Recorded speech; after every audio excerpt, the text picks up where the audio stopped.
오늘 말씀의 구분을 1절과 5절이 앞뒤로 연결되어 있다라고 말씀을 드렸고 2절과 3절이 대적에 관한 간구 기도, 그리고 4절이 주를 찾는 자들에 대한 간구 기도, 이렇게 대비되어 있습니다. 오늘 제가 보려고 한 건 2절과 4절에 있는 표현인데, 여러분들 다른 번역, 새 번역이나 그다음에 현대인의 성경이나 다른 번역은 이 구절을 이렇게 번역해 놓지 않았더라고요. 그러니까 뉘앙스를 더 살린 거예요. 제가 한번 읽어드리겠습니다.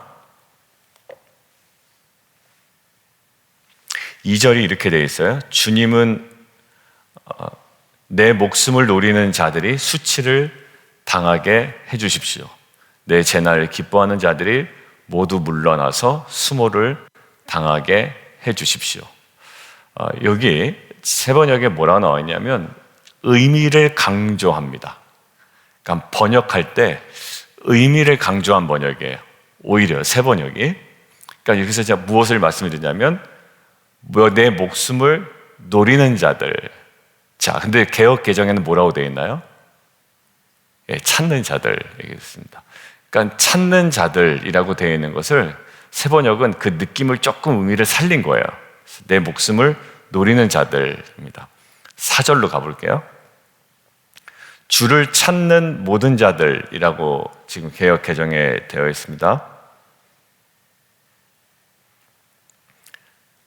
자, 새 번역에는 동일하게 주님을 찾는 자들 이렇게 되어 있어요. 자, 그런데 새 번역에는 두 표현이 좀 다르게 번역이 되어 있죠. 내 목숨을 노리는 자들, 그리고 주님을 찾는 사람들 되어 있는데, 오늘 우리가 읽고 있는 개역 개정에는 내 영혼을 찾는 자들, 그다음에 4절 주를 찾는 모든 자들이라고 되어 있습니다. 자, 그럼 원어는 뭘까요?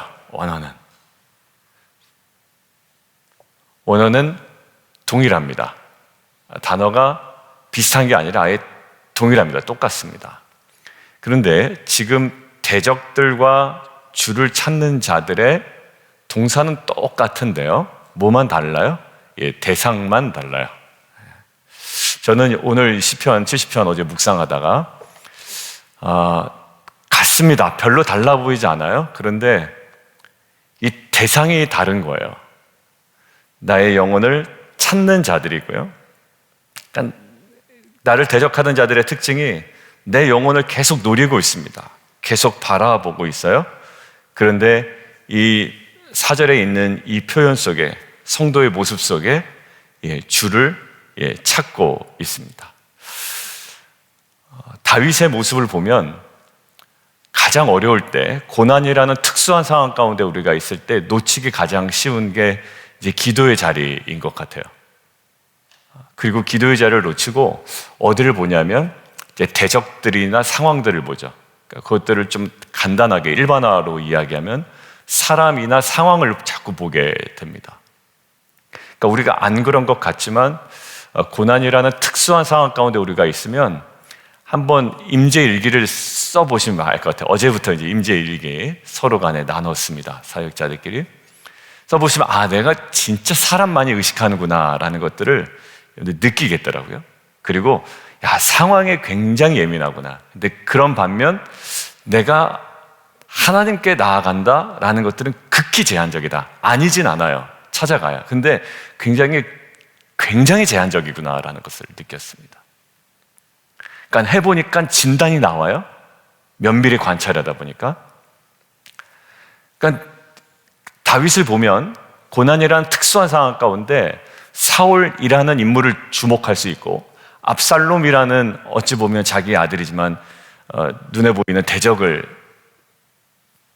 바라볼 수 있고 상황을 볼 수 있는데, 다윗이 항상 계속 바라보고 찾고 있었던 것이 하나 있었다라는 생각이 들더라고요. 그게 바로 그냥 여기 나오는 대로요, 하나님을 늘 찾았어요.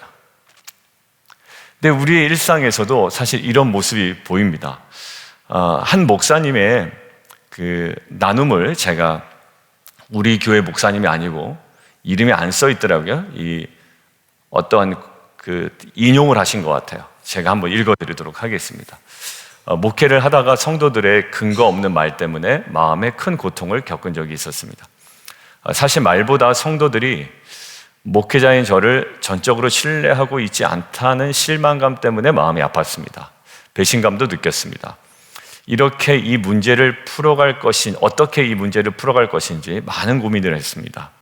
당사자들을 불러다가 따져서 묻고 입을 막는 것이 좋을지 아니면 이대로 참고 있는 것이 좋을지 하나님께 지혜를 구했습니다. 시간이 흐를수록 마음의 고통은 더해갔습니다. 그러한 상황에서 시편을 묵상하게 됐고 다윗이 사울 때문에 억울하게 고통을 겪고 있는 장면을 목격했습니다. 그런데 다윗은 자신의 억울함을 사람을 향해 쏟으려 하지 않고 하나님께만 쏟았습니다. 하나님은 다윗의 모습을 통해 제가 취해야 할 대처 방법을 보여주셨습니다. 어떤 소문이 나도 죽은 것처럼 잠잠히 있으라고 하셨습니다. 말씀대로 순종하기로 하고 하나님께만 마음을 열었습니다. 다윗처럼 하나님께 억울함을 호소하면서 새벽마다 기도했습니다. 이렇게 기도하는 동안 하나님은 제 마음에 위로를 주기 시작하셨습니다. 내가 네 편인데 왜 흔들리고 있느냐? 라고 격려하기도 하셨습니다. 이렇게 한 달이라는 시간이 흘렀을 때쯤 저에 대한 소문이 모두 거짓임이 자연스럽게 판명되었습니다. 만약 그때 제가 당사자들을 불러다가 책임을 추궁하거나 정죄했다면 어떻게 되었을지 생각해 보았습니다. 그렇게 했다면 제 말은 또 다른 소문을 만들어냈을 것이고 문제는 더 커졌을 것입니다. 저는 제 자신이 죽을 때 불필요한 모든 것들도 따라서 죽는다는 것을 알았습니다. 사람에게 호소하면 또 다른 문제를 불러일으키기도 하지만 하나님께 호소하면 잘못된 문제들은 모두 사라지고 제 자신은 하나님의 깊은 나눔으로 성숙해집니다. 여러분들 여기 보면 쉽지가 않죠. 근데 저희도 말도 안 되는 것들을 변명하다 다른 사람에게 이야기할 때 자연스럽게 누구를 비난하게 될 거예요. 그 사람 비난하게 되거든요. 집사님 그렇게 얘기하셨어? 되게 참 고약하네? 라고 하면서 자연스럽게 이야기하게 됩니다. 근데 그 말은 내가 내뱉은 거는 맞잖아요. 그죠? 그러니까 앞에 모든 억울함이 있던 없던 일단 거기에 대해서 내 반응을 보인 거 아닙니까? 그럼 이제 앞에 거는 없어지고 뒤에 반응 보인 내 모습만, 그 발언만 남더라고요. 그러니까 그렇게 해서 이런 말 하느냐 안 했냐의 문제로 사실관계로 따져 들어가면 했죠. 근데 그게 왜 아냐면 집사님들끼리 그럽니다. 왜냐하면 한 분이 억울한데 이 억울함 때문에 다 얘기하고 다닌 거야. 진짜 억울하긴 해요. 근데 얘기하니까 오히려 그 얘기한 것 때문에 사실관계가 이 사람은 다 얘기하고 다닌 사람 꼴이 돼버린 거예요. 그러니까 오히려 정리가 되는 것이 아니라 멈춰지는 겁니다. 여러분들 이게 되게 유치한 것 같지만 우리 안에 다반사로 일어나는 일입니다. 오늘 성경은 뭐라고 그러냐면 나의 영혼을 찾는 자들이야. 그 사람들은 어떻게? 계속 내 영혼을 찾습니다. 그리고 이쪽에 있는 주를 찾는 모든 자들이에요. 근데 결말이 어떤가 볼까요? 내 영혼을 찾는 자들, 박하시하는 자들의 특징, 수치와 무한을 당하게 하시고 뒤로 물러가 수모를 당하게 하시고 아하 하는 자, 조롱하는 거죠. 내가 그럴 줄 알았어. 약간 이런 뉘앙스입니다. 그런 자들이 자기 수치로 말미암아 뒤로 물러가게 하십시오. 그들의 결론이 이렇게 되기를 원하고 그렇게 될 것을 확신하고 있죠. 그런데 하나님을 찾는 자들이에요. 똑같이 찾지만 사람을 찾고 그 사람의 약점을 찾고 그 사람의 조롱거리를 찾고 그 사람을 공격할 거리를 찾는 것이 아니라 순전히 하나님을 찾는 거, 이거 신앙입니다. 여러분들 어려워요. 여러분들 어렵습니다. 여러분들 꼭 내 마음을 알아줄 사람 찾아가서 하소연합니다. 하소연하다가 이제 수위가 높아집니다. 그래서 또 소문이 납니다. 여러분들 정말 약해요, 우리가. 하나님만 찾고 하나님께 우리가 호소한다는 거 쉽지 않아요. 근데 여러분들 이건 믿음입니다. 여러분들 다윗이 왜 바보 같아서 사윗이 들어왔는데 그거를 목숨을 죽이지 않았겠어요? 믿음입니다. 신앙입니다. 하나님께서 세우신 종에 대한 확신이라고요. 여러분들 사울을 배지 않아요. 다윗이 그 억울한데도 불구하고 하나님만 계속 바라볼 수 있는 거 신앙입니다. 여러분들 제가 어제 이제 임재일기 쓰면서 얼마나 이게 시선이 제가 다른 데 많이 분산되어 있는가를 느꼈습니다. 정말이에요. 사람 상황에 다른 거 없더라고요. 사람에게 분산되어 있고 상황이라는 문제에 딱 분산되어 있는 거예요. 그러니까 내가 하나님께 다가가긴 하지만 아까 말씀드린 대로 극히 제한적이다. 근데 이게 주를 찾는 모든 사람들이 어떻게 기뻐하고 즐거워하며 주의 구원을 사랑하는 자들을 하나님은 위대하시다 하게 하소서. 전혀 극명한 결론을 갖게 됩니다. 내 영혼을 찾는 이 사람들의 무모함이 이런 결과를 낳듯 우리는 반대로 적용해서 내가 억울할 때조차도 그 사람이나 그 상황에 대한 것보다는 여전히 다윗처럼 하나님을 찾는, 그것이 기도이든 예배의 자리이건 어떤 자리건 간에 그 자리를 회복해 나가는 저와 여러분이 되었으면 좋겠습니다. 침묵하는 게 쉽지 않고 하나님만을 바라는 거 쉽지 않습니다. 그게 바로 신앙입니다. 다윗의 그 신앙의 고백, 절제했던 고백, 하나님만 더 깊이 묵상했던, 오늘 목사님의 나눔처럼 깊은 사귐 속에 들어가는 기회로 삼았던 이 고백이 저와 여러분의 고백이자 또 신앙의 모습이 되기를 주님의 이름으로 축원드립니다.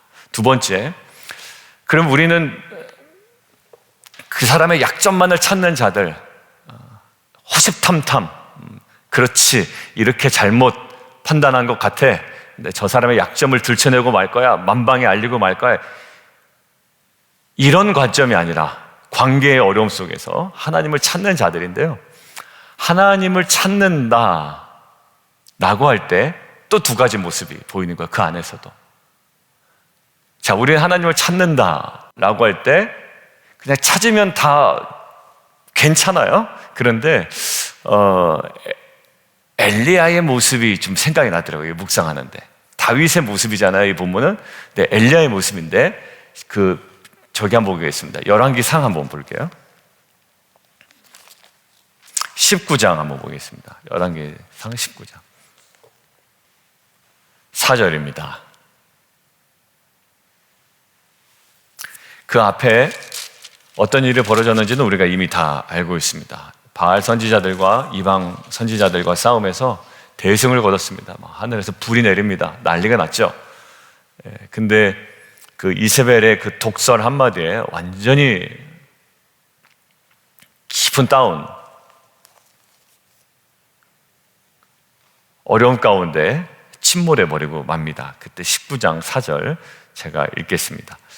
자기 자신은 광야로 들어가 하루길쯤 가서 한 로뎀 나무에 앉아서 자기가 죽기를 원하여 이르되 여호와의 넉넉하오니 지금 내 생명을 거두시옵소서. 나는 내 조상들보다 낫지 못하니이다. 그리고 뒤에도 보면 열심히 특심입니다. 네, 열심히 유별합니다. 근데 결국 나만 남았습니다. 그들이 내 생명을 찾습니다. 마치 제가 이 찾습니다가 오늘 단어와 똑같은지 모르지만 여기 나오는 이 대적들의 모습과 똑같죠. 내 영혼을 찾습니다. 나는 죽겠습니다. 아니, 나를 죽여주십시오. 이런 느낌이에요. 자, 하나님을 찾는데요, 방식이 좀 달라요. 내용이 달라요. 엘리야는 뭐냐면 지금 고난에 완전히 묻혀서 하나님께 간구하는 내용 자체가 그냥 끝났습니다. 죽여주십시오. 그냥 이제 다 포기할랍니다 라는 거예요. 하나님을 찾지만 내용이 좀 달라요. 근데 오늘 다윗은요, 이렇게 얘기합니다. 하나님, 주를 찾는 자들이 기뻐하고 즐거워하게 하시고 하나님을 위대하게 해주십시오. 그리고 나를 찾는 자들, 저들 수치와 무한을 당하게 하시고 물러가 수모를 당하게 해주십시오 라는 거. 여러분들, 아까 제가 고난이라는 특수한 상황이라고 했는데요, 여러분들, 고난이라는 특수한 상황 가운데 하나님께 나아가는 것 중요합니다. 왜냐하면 고난이라는 특수한 상황 가운데 하나님께 나아가는 것조차 사실 어려울 수가 있어요.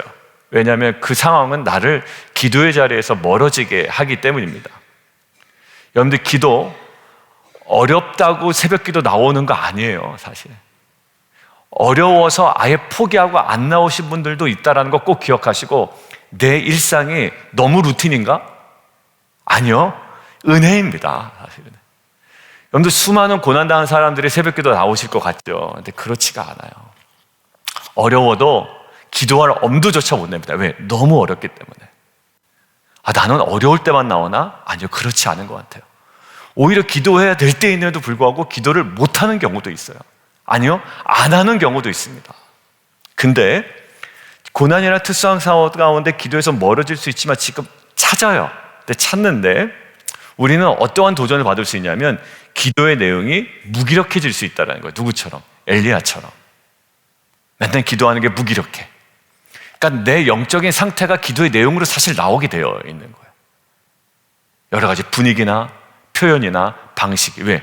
내 내면에 있는 거 나오지 내가 뭐가 나오겠습니까? 그죠?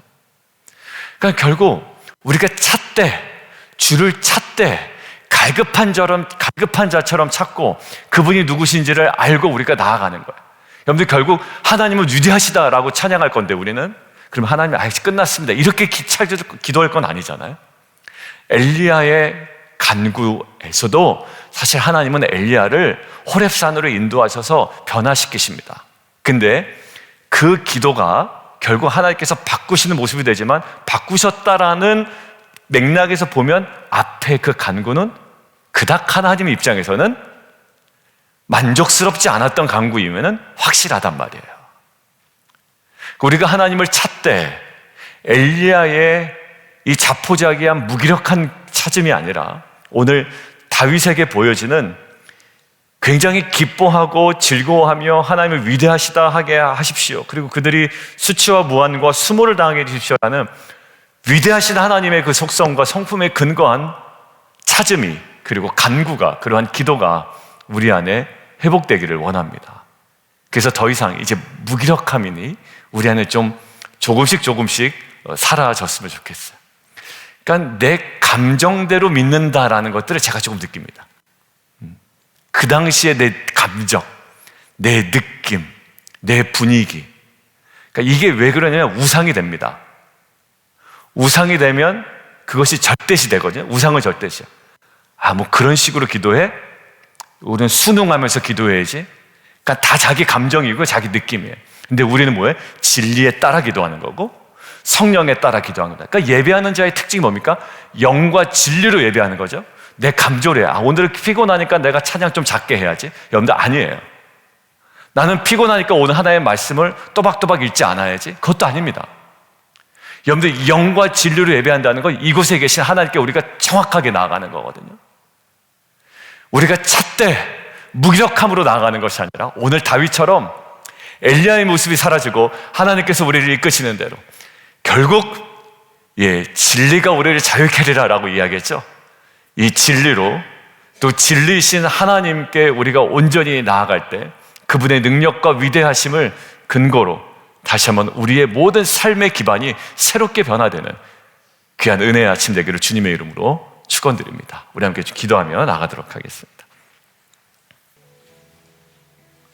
우리 함께 좀 기도하는데 첫 번째입니다. 이 대적들의 특징은 사람을 그렇게 찾네요. 그렇죠?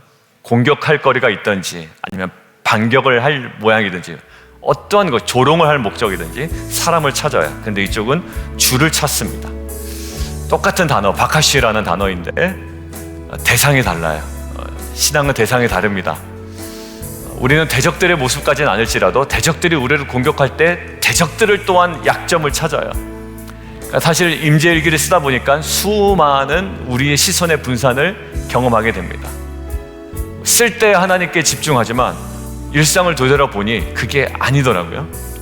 자, 주를 찾는 우리의 모습이 회복되었으면 좋겠습니다. 그리고 두 번째, 고통이라는 특수한 상황 가운데 그리고 피곤함이라는 특수한 상황 가운데 딱 기도가 멀어집니다. 제일 먼저 줄일 수 있는 거 기도의 시간 줄이는 거예요. 그런데 이게 제일 현실적입니다. 기도의 시간 줄이는 거예요. 왜? 피곤하니까. 그 기업 얘기했죠? 기업 R&D 이런 거 줄이지 않습니다. 사회 공헌 활동 줄입니다. 왜요? 기업에 도움되는 일은 사실 아니거든요. 당장에 도움되는 일은. 여러분들 근데 그것들을 줄이지 않아야 됩니다. 근데 여기 보세요. 아무리 찾아도 하나님을 찾을 수 없는 지경까지 간 거예요. 아니야, 안 찾아요. 근데 찾더라도 엘리야처럼 무력한 찾음이 아니라 이제 하나님의 어떤 분이신지를 알고 우리가 믿음으로 나아가는 공동체가 되었으면 좋겠습니다. 믿습니다라는 어떤 그런 표현이 아니라 하나님이 누구신지를 깊이 묵상함을 통해 하나님께서 나에게 다가오시고 내게 부어주시는 그 온전함이 우리 안에 회복되는 귀한 신앙이 되기를 원합니다. 우리 이 시간 함께 주님 이름 한 번 부르고 함께 기도하며 나가도록 하겠습니다.